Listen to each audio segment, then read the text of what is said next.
Hello, everyone. Welcome to the third episode of Off the Cuff. So today we're going to be looking at a few more things that have been of interest to me. And what I'm really trying to look at this week is a few things that are more actually up to date in the UK. There was one little thing that was on my mind. It's a little more in my industry, but we'll get to that later. So to start with, it's honestly when I kind of thought about talking about this, a lot's changed since then, which was about the Yellow Jacket protests. Now, earlier this week, there was a massive change in the whole process, the whole protest that was going on. It changed from being about the gas prices rising, which honestly I never thought that was the main problem. It seemed about much more than that, but it kind of expanded, and it got to the point where there was a face-off between the police force in France and the protesters, and it got quite interesting because the police force, the only way they could get the protesters to kind of back off or back down, or even, just calm down, is by taking off their helmets, which is an interesting display because what that really shows is that the police couldn't apply full-on force. I mean, it's their own citizens for one, but they had to actually show a bit of companionship to a degree. I don't know if companionship is the right word, but it's quite interesting because ultimately you've got here a group of protesters who are, they're being violent, they're setting fire to things and all sorts, and the police obviously sent in to kind of keep everything calm, and the only way they're able to do that in the end is not through force, but through, in a way, standing down themselves.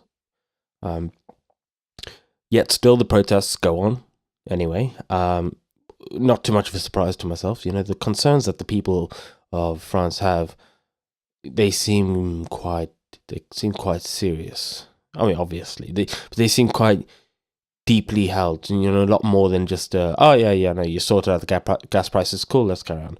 No, I think it's something that people have been bottling up for a long time, but we'll have to see how it plays out. Honestly, it's something that's happening across Europe right now, and a lot of people are speculating. Some people say it's because of the EU, other people say it's because of just things that are going on in France. Nevertheless, it goes without saying that Macron is not a very popular guy in France right now. There's a lot of people angry with him. And I think the reason people end up making that whole comparison between the EU and what's going on in France is because of Macron's involvement with the EU. He's quite a strong member of it. I don't really have too much to say about what happened in France.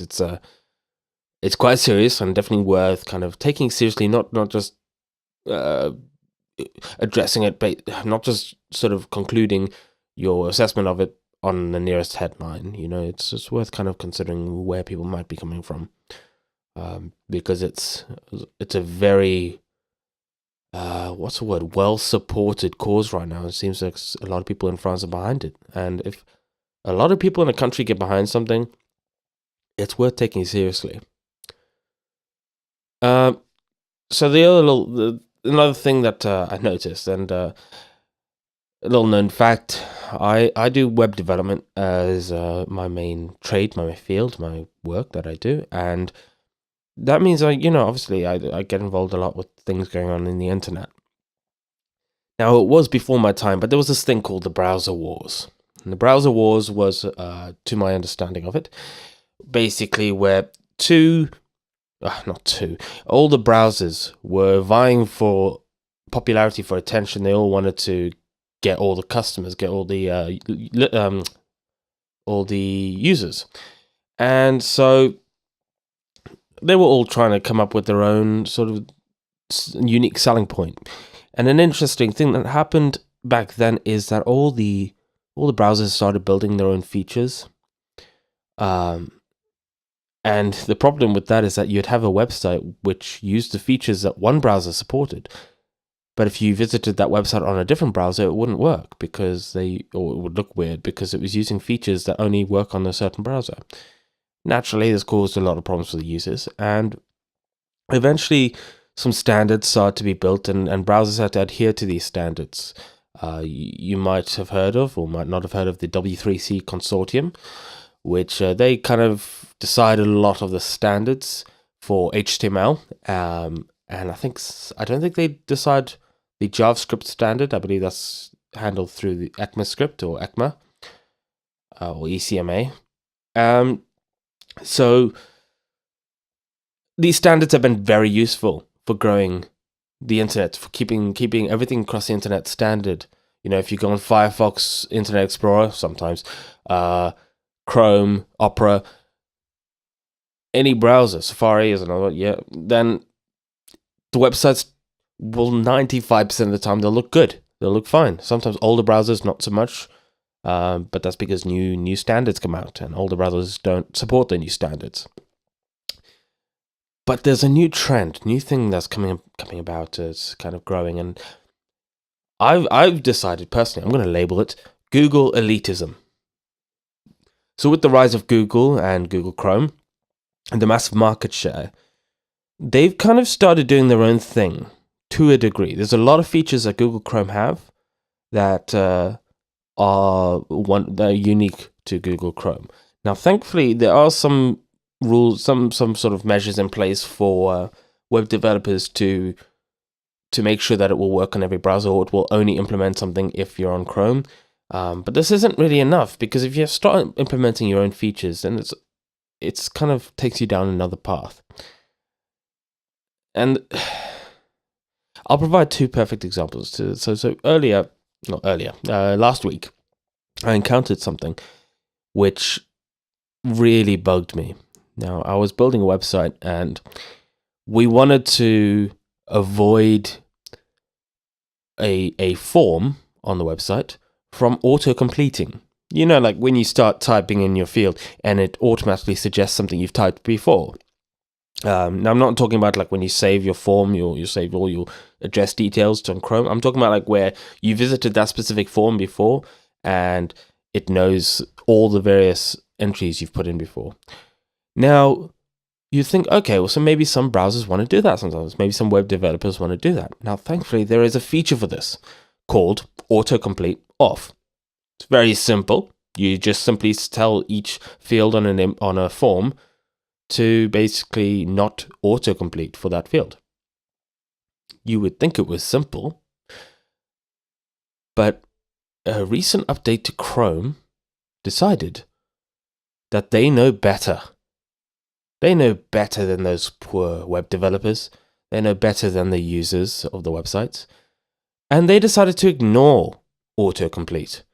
They decided that if you type in autocomplete off when you're developing a website, Chrome will ignore that and it will carry on autocompleting anyway. So if I try to go on Firefox, no problem. Safari, no problem. Internet Explorer, Edge, Opera, no problem. But Chrome would ignore it. Now, there were some workarounds where people would type in autocomplete nope, and because that was an invalid setting, then Chrome would basically decide that it wouldn't autocomplete for that. That only worked for a short while before it started happening again, before Chrome created a workaround. So, to me, this really, really pisses me off, because as a web developer, I have to make sure I understand all the standards, or at least have to try and understand all the standards that web developers should stick to. So when Chrome comes along and they say, we're just going to ignore those standards, I end up having to come up with peculiar solutions. And in this case, I had to write some really complicated code to work around Chrome's stupidity. Because we had a reason for not auto-completing, and Chrome's logic didn't apply to our particular form. Another little thing there is AMP. You might have heard of AMP. You might have seen AMP. You likely have. It's called Accelerated Mobile Pages. If you're ever going on searching on Google and you see a little lightning icon next to a website, That's Google AMP. Now, Google AMP is supposed to improve performance of a website. Now, the way they actually do that is they load the website in the background while you're viewing all the results used to Google search. So it's not actually faster. They just already downloaded the website onto your phone or your computer. It's a load of rubbish, really.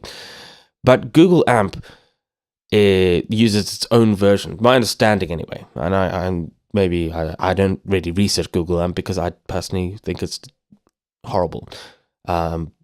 But my understanding of Google AMP is that it actually, if you want to build a website in Google AMP, you have to kind of strip away your own branding, and you have to use a custom version of HTML that Google use. I think it might be, I probably need to look, I think it's called GHTML, but I could be wrong on that. Now, the problem with that is, of course, HTML has standards.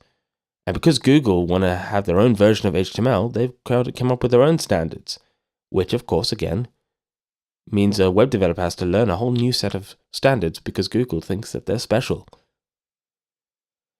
And of course, this will all lead down a road until eventually Google will decide that they're going to ignore all standards, they're going to come up with their own version, and no doubt it will be proprietary, which is completely against all the open internet standards that we've come to appreciate, and that has led to the growth of the internet as we know it.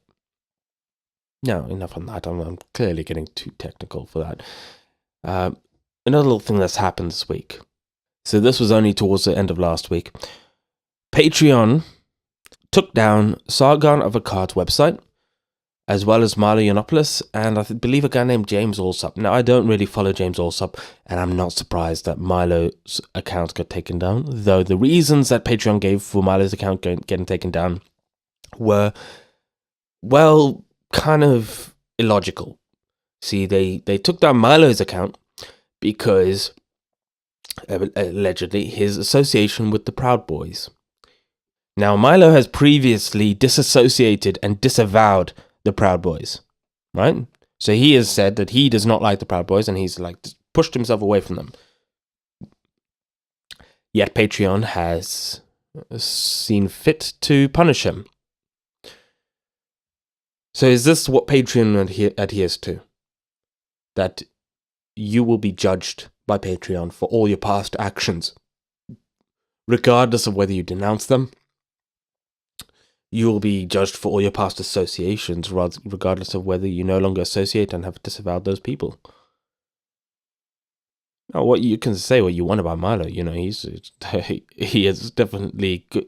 You can make an argument for him being an unspeakable person, but if you're gonna take him off your website, at least do so on reasonable terms. Because if you're saying that you're going to punish him for something that he's actually disavowed and he no longer adheres to, and like he's not actually professing himself, what's to say you're not going to do that to everyone else? What happens if I am associated with an association that are all about helping people in African countries, helping to develop new houses, helping to make sure that people are fed, and then I later found out that that organization is actually led by racist people. Yeah. So I go, oh, whoa, no, I'm not a part of that anymore. I'm going to disavow them. And then I go to join Patreon and they say, oh, whoa, you were part of that organization, so we're going to take you down now. You're not allowed. So am I going to be judged then on my previous actions, regardless of the context in which they were had? And that moves on to the Sargon thing. So Sargon of Akkad, or Carl Benjamin, he was taken off of Patreon because of a video he did 10 months ago, where he was... So he did a video 10 months ago on, I forget, but someone else's channel on a live stream. Now that video never went on Patreon. It wasn't on Sargon's channel. And in the video, Sargon of Akkad, he basically called some neo-Nazi fellas the N-word. Now, say what you will about that, and the context in which he said it was fairly reasonable. He believed he was trying to use the language that they would understand because they use the N-word all the time and they abhor black people. And Sargon wanted them to realize how they were behaving towards him because they were trying to run his life. And so he wanted them to understand how horribly they were acting, so he used their own language against them. That all aside, so Patreon's terms of use, or their policy, essentially says that it applies to content that is on Patreon. If you make money through a video in which you say the N-word, that would be unspeakable and you would be taken off Patreon. But this video was not on Sargon's channel, nor was it on Patreon.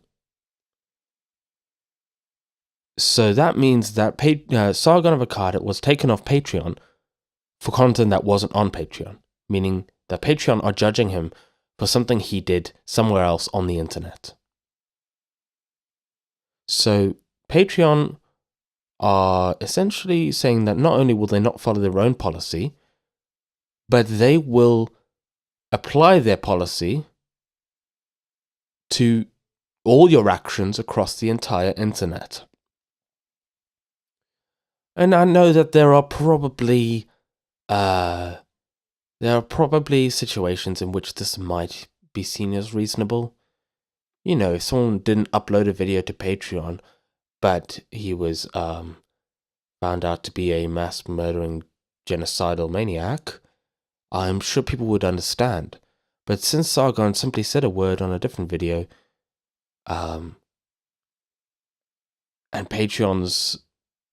there was context on it, and Patreon's policy specifically says that it doesn't apply to content. And the founder of Patreon, Jack Conte, has specifically said that they will not judge you for content that doesn't go on Patreon. So either Jack Conte is a liar, or he doesn't understand his own policy. And this saddens me to a degree, because I really like Jack Conte. I used to listen to his music when I was younger. He's a very talented musician in my eyes. You know, he does these really creative videos. He moved on to electronic music at one point. I thought that was really cool. He learned it really quickly, which I was kind of jealous of. And he did these really, really creative remixes of, I believe, Avicii, and he did a really creative remix of Daft Punk's, I actually can't remember which song it was.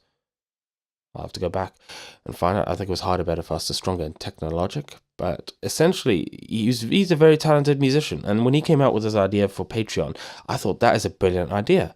And I was really excited. And whenever people talked to me and I saw Patreon growing, I thought that is amazing, because I was following the guy who created it before he created it. And I can see why he created it, because he was a musician himself, and he was trying to find a reliable way to make money from all his fans, and he came up with something that thousands of YouTubers can make use of, which is brilliant.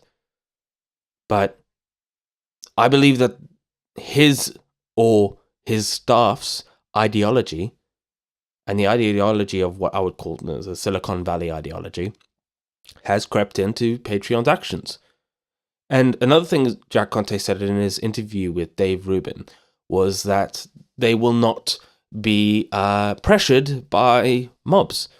And there's a clear indication that Sargon of Akkad's being taken down was brought about through the research and pressure applied by neo-Nazi groups. So I'm getting the impression that Patreon gives in to neo-Nazis. And to me, that's not really it's not really forgivable. But if you are going to forgive it, you better change quick, because it's not sustainable either. Okay, and I'll move off of that now onto this next little thing. So I'm recording here 11th of December, Tuesday. 2 days ago, I attended the Brexit Betrayal March in London. It went well. It went really well. Despite all the fears of Nigel Farage that it would be full of skin-headed thugs and tattoos, and the fears that it would be full of far-right extremists, and that there would be tons of violence, there was no violence, at least not on the part of the Brexiteer march. It were definitely not skin-headed thugs. There were people in there with their strollers and their children. Everyone was smiling, dancing, singing. People were quite happy. People were having chats with the police, who were helping to guide the march in the right direction, helping to keep everyone kind of moving in the right direction. And yes, of course, keeping an eye on things, making sure everything was calm. But there was no disdain for the police officers, not on the side of the marchers, not on the side of the Brexit betrayal marchers. We were all having a good time. And then we got to the end of the march and had the talks from Gerard Batten and Sargon of Akkad, and from, I forget everyone, Lord Pearson, Tommy Robinson, and I'm afraid I did forget the other names because I didn't write them down, but I'll definitely be looking them up because there were some amazing speakers there. A lot of information about the EU that I'm going to have to check in on because there was some interesting stuff that was said back there about the fishing policies, about farming. Now, the march went really well, okay? And while I was there, I was looking, but I didn't see any counter-protesters. Not one. Not at one point there was a smoke bomb or something thrown into the middle of a roundabout area, like on some grass. And I don't know where that came from, but that was it. That was the only peculiar, weird thing that seemed to be kind of potentially disruptive. And after the march, on our way back, I saw these, I was hearing about these news reports about how the Brexit betrayal march was outnumbered. There were 15,000 counter-protesters. And the first thing I said was, were they in the right city? Because we did not see any. Later on, footage was found. I finally got some footage of the counter-protesters.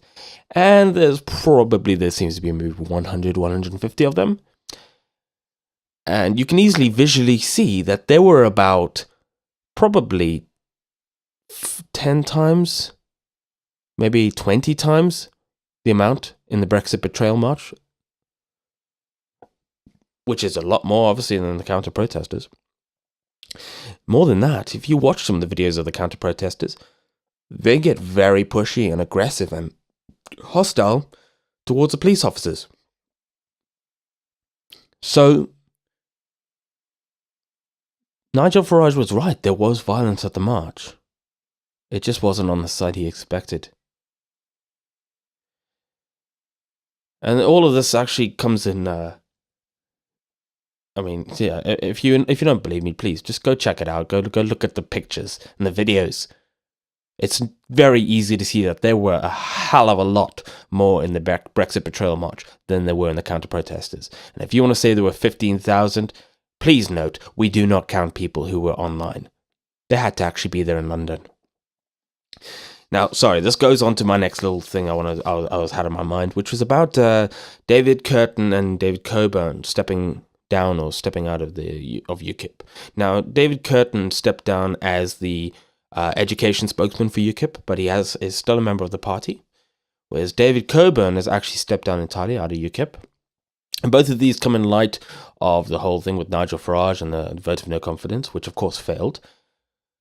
Now, David Coburn said he was concerned because the party was going had changed direction to move towards nationalism and I believe it was Islamophobia. Now, I'm not sure what he thought the party was about before. I know it wasn't purely about Islamophobia and nationalism, but the party's called the United Kingdom Independence Party. It's pretty much about the United Kingdom being for the United Kingdom. It's very much nationalistic. I don't know about the Islamophobia, but personally I think Islamophobia is not really a thing because phobia is an irrational fear. Simple as. In the study of Islam, there is much reason to fear. And it's not irrational. Now, David Curtin, I'm a little saddened to hear that he felt like backing away from UKIP in his actions because he seems a smart guy. But he was definitely not smart in what he said. In my opinion, his assessment of what would happen, he was fearing what would happen at the march, the violence. And he said that he fears that UKIP will be tainted following the march and its association with Tommy Robinson.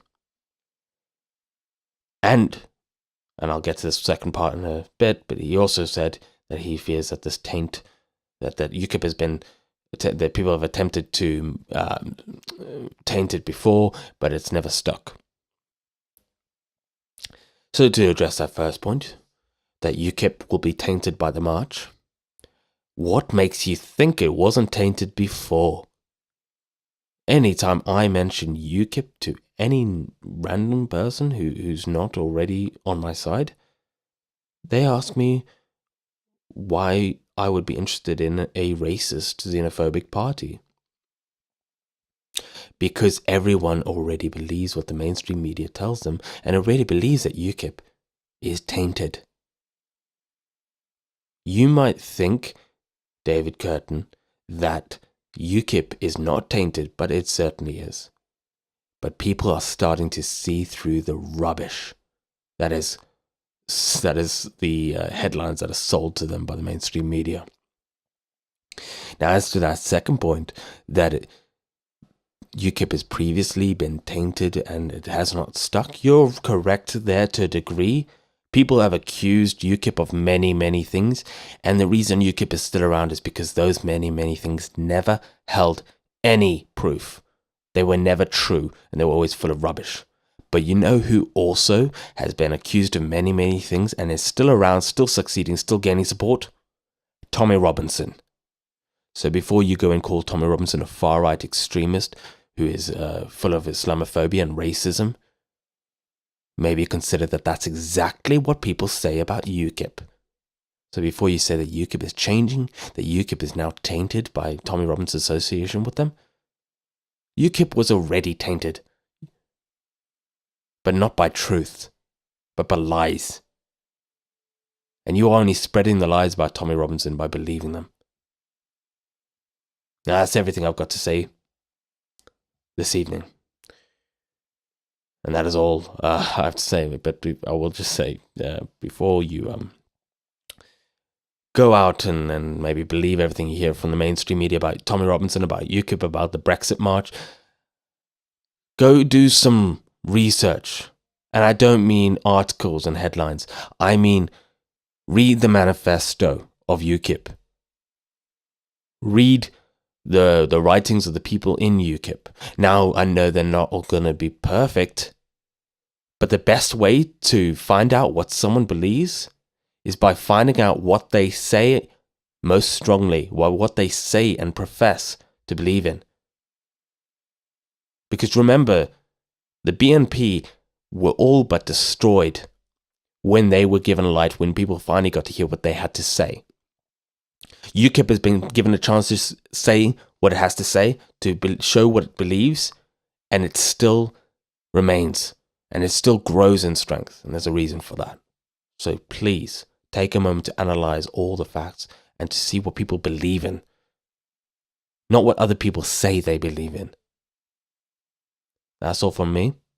If there are any facts I stated in this whole off-the-cuff video, I obviously am happy to be corrected, or if you've got anything you would like to share with me, any opinions, anything you want to hear more from me on, please get in touch. Let me know, leave a comment, or message me directly. That's all from me tonight.